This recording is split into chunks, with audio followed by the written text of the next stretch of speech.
La guerre a officiellement commencé entre Passy et sa belle-mère. Quelques instants après avoir demandé à Passy de surveiller ses arrières, voilà que sa belle-mère essaye de lui jeter de l'eau bouillante, quoi. D'ailleurs, est-ce que vous avez remarqué pendant cette scène, c'était tellement drôle. Juste après cette réplique, juste après lui avoir dit surveille tes arrières, le caméraman a fait un zoom sur le joli fessier de la belle-mère, genre sur son arrière-train aussi, tu vois. C'était une jolie métaphore, quoi. Non mais on en parle de cette belle-mère diabolique, les gars. Tu vois le karma? Elle a voulu jeter cette eau sur Passy. Dieu a dit no, not today, back to sender. Elle fait du mal à Passy sans même savoir si la nouvelle femme que Piwele va ramener à la maison sera un ange, quoi. Et pourtant, Passy lui a cité toutes les bonnes choses qu'elle a faites à son fils, hein. Comme elle l'a dit, elle a regardé au-delà de la réalité de Piwele. Elle a cru en lui. C'est vrai qu'on dit que lorsque tu fais de bonnes choses à quelqu'un, c'est pas bien de le rappeler et tout ça, mais parfois c'est nécessaire parce que les gens semblent oublier là. J'ai peur pour Passy, hein. On verra bien ce qui se passera dans les épisodes d'aujourd'hui. C'est vrai qu'entre la sœur de Piwele et elle, ça a toujours été la guerre, hein. Quelques minutes auparavant, elle lui a donné une gifle et tout, elles se sont disputées. Donc c'est normal que Piwele croit que Passy soit capable de faire ça. Est-ce que Piwele va utiliser cet acte odieux pour officialiser le divorce? En tout cas, je trouverais ça très dommage qu'il n'écoute pas les deux versions avant de prendre une décision, quoi. Ce qui est un peu rassurant, les gars, c'est qu'au fond de lui, on sait que Piwele aime toujours sa femme quand même, hein. On a vu pendant cette belle scène-là, lorsqu'ils se sont embrassés, on a constaté qu'il y avait quand même de l'amour entre eux. Donc j'espère que l'amour triomphera.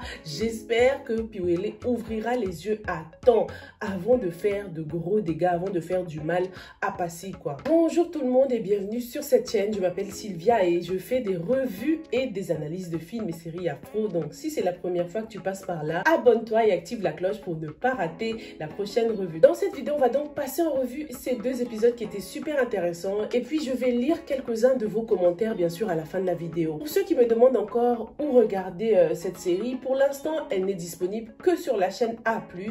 Et puis, je crois qu'il y a les 8 ou 9 premiers épisodes dispo sur le site de Cinaf TV. Elle arrivera seulement après sur YouTube, mais pas pour l'instant, quoi, les gars, ok? Parce que je reçois beaucoup de commentaires, beaucoup de questions à ce sujet. C'est pour ça que je vous dis ça maintenant. Bill a demandé à Sophie d'aller présenter ses excuses à ses parents et Sophie a refusé. Du coup, Bill a pris une décision radicale, la foutre à la porte. En mettant Sophie dehors, Bill la jette sans le savoir dans les bras d'un autre homme, hein. Le pauvre Bill, ça se voit qu'il avait vraiment pas le choix, hein. Fallait qu'il trouve une solution là pour faire revenir Sophie à la raison. C'est surtout pour la faire redescendre sur terre qu'il a fait ça en fait.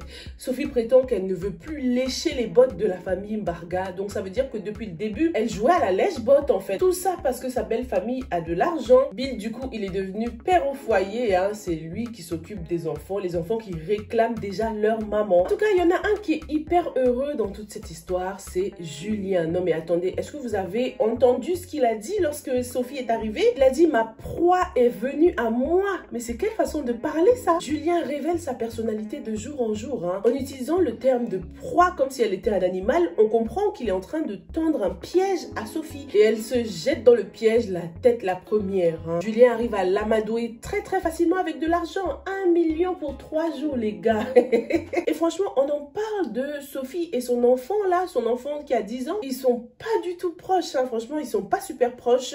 C'est limite lorsqu'elle vient à la maison là, c'est toujours pour voir sa sœur, quoi. Je sais pas vous, mais moi je ressens quand même ce côté abandon, le fait que ce soit sa tante qui l'ait élevé, hein, ce garçon. Lorsqu'on le compare avec les enfants que Bill et Sophie ont eu ensemble, on constate que ceux-là sont toujours soit en train d'apprendre leurs leçons parce qu'ils reviennent de l'école, soit en train de manger. Ils passent vraiment pour les enfants qui sont bien entourés et qui sont bien élevés dans un foyer plutôt stable, quoi, entre guillemets. Donc je pense que c'est fait exprès aussi, hein, pour vraiment insister sur le fait que Sophie n'assume pas cet enfant, quoi. Arnold est bien décidé, hein, les gars. Il a quitté sa congrégation, il est venu annoncer la nouvelle à Alice. Mais Monsieur Mbarga a dit pas si vite, les gars, hein. Il a vraiment bien parlé, hein, Monsieur Mbarga. Il a dit que le mariage n'est pas l'affaire de deux personnes et il a tellement raison. C'est vrai qu'en quittant sa congrégation, Arnold a vraiment montré une réelle preuve d'amour, mais dans un couple, dans le mariage, l'amour seul ne suffit pas parfois. Il faut absolument que Arnold ait la bénédiction de ses parents aussi, hein. J'ai trouvé ça très wise de la part de Monsieur Mbarga de parler comme ça parce que lui, d'habitude, il pense qu'à lui, à sa petite famille, au bien-être de sa famille. Parce que clairement, si Arnold et Alice venaient à se marier, il n'y aurait pas de problème, hein, de leur côté. beauté. D'ailleurs, est-ce que cette saison va pas se terminer avec un beau petit mariage là, avec le mariage d'Alice et Arnold? Qu'est-ce que t'en penses?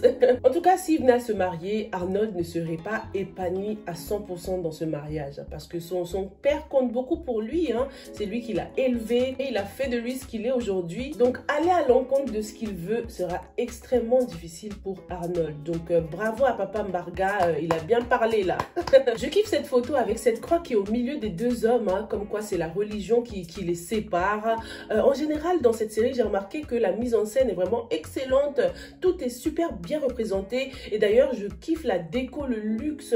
Par exemple, chez Piouélé, il y a ce super jardin qu'on nous montre à chaque fois. Franchement, cette série, elle est hyper bien réalisée. Elle est nickel, je kiffe. La mère de Austin a débarqué, les gars. Oh, j'étais tellement contente de la voir parce que franchement, Austin et Kim, ils sont trop naïfs des fois, quoi. Ils savent pas se défendre, surtout Kim, hein. Donc, je suis contente que la maman soit là. Elle sera vraiment le bouclier du couple, quoi. Ce qui me fait peur, là, les gars, c'est que la baby maman de Austin a quand même touché le ventre de Kim. Donc, est-ce que ça aura un impact dans l'avenir? Parce qu'on a vu cette lumière violette qui est apparue, là. Ça veut dire que ça a eu un effet quand même, hein. Ça craint grave. Espérons vraiment que, comme la mère de Austin l'a dit, cette fois, elle sera enceinte de jumeaux, hein, Kim. Mais franchement, ils sont tellement imprudents. Mais d'où vous la laissez vous approcher? En plus, elle est habillée tout en noir. Une vraie diablesse, celle-là. Je pensais que la mère d'Austin allait la bloquer, vu comment elle est positionnée. Et il fallait qu'elle la bloque direct. En tout cas, j'ai kiffé la petite prière instantanée qu'elle a faite, hein, cette maman. Elle a dit direct, bam, au nom de Dieu, I reject it.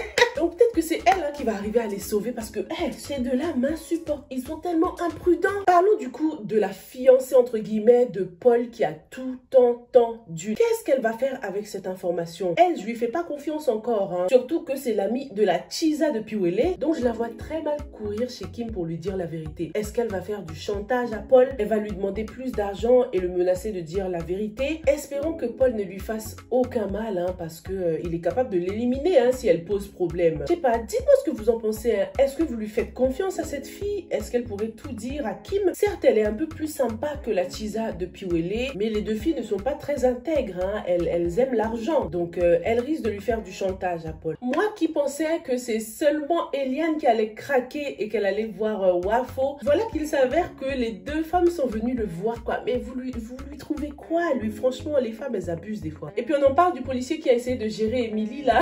C'était trop drôle. D'ailleurs, il y a un truc qui m'a sauté aux yeux pendant cette scène à la police, c'est que je trouve que la table des policiers est un peu trop vide. Ça aurait été cool de mettre des petits ordis ou un truc comme ça, parce que si tu regardes bien, certes, il y a deux, trois petites feuilles, il y a des dossiers, mais c'est limite, on dirait que les policiers se tournent les pouces, quoi. Donc, je pense que ça aurait été un peu plus crédible avec des ordis devant eux. Dites-moi ce que vous en pensez. En tout cas, c'était l'heure de vérité, hein, pour Wafo. Il a cru qu'il pouvait s'en sortir encore avec tout ce qu'il a fait. C'est sûr que là, il préfère Emily parce que elle vient de France, il a envie de voyager et tout ça. Du coup, il néglige Eliane complètement, alors que c'est quand même la mère de son enfant, quoi. Franchement, les deux femmes là même, c'est même pas la peine. Je ne vois pas ce qu'elles sont venues faire au commissariat encore. Franchement, elles abusent. En tout cas, les gars, tous ces scénarios sont tellement intéressants. Je kiffe là à 100%. Hâte de voir ce qui va se passer entre Passy et Piouélé, hein, parce que pour l'instant là, Passy, elle était bien décidée à se battre pour sauver son mariage, hein. Mais est-ce que ce nouveau drame va changer les choses? Lisons maintenant quelques commentaires intéressants que vous m'avez laissés dans la revue précédente. On a Hermès D qui dit: tu penses comment de l'attitude de Monsieur Mbarga vis-à-vis de Sophie à la première saison? Il l'a traitée de meurtrière et jusqu'à imposer Anne, la maîtresse de Bill, à sa présence. Ah, j'avoue, Monsieur Mbarga, il était horrible avec Sophie. On va dire que c'est son karma à lui aussi, là. Alors, il y a Dora Yana qui nous dit: beaucoup de choses sont banalisées dans cette saison. L'empoisonnement et la tromperie et le manque de respect. Oui, d'ailleurs, on en avait parlé, hein. Je vous ai dit que je trouve que, franchement, l'adultère, la tromperie, elle est trop banalisée. Et il y en a beaucoup qui m'ont donné des réponses intéressantes, hein. Vous avez été nombreux à dire que c'est parce que ça reflète bien la société africaine, hein, la réalité de la société africaine. Et j'avoue que c'est vrai, hein, faut pas se voiler la face. C'est vrai qu'aujourd'hui, la tromperie est devenue banale. Mais disons que la série n'est pas encore terminée. On verra bien ce qui se passe, hein, surtout pour le cas de l'empoisonnement. Espérons qu'il y aura une bonne leçon à retenir, hein, dans tout ça.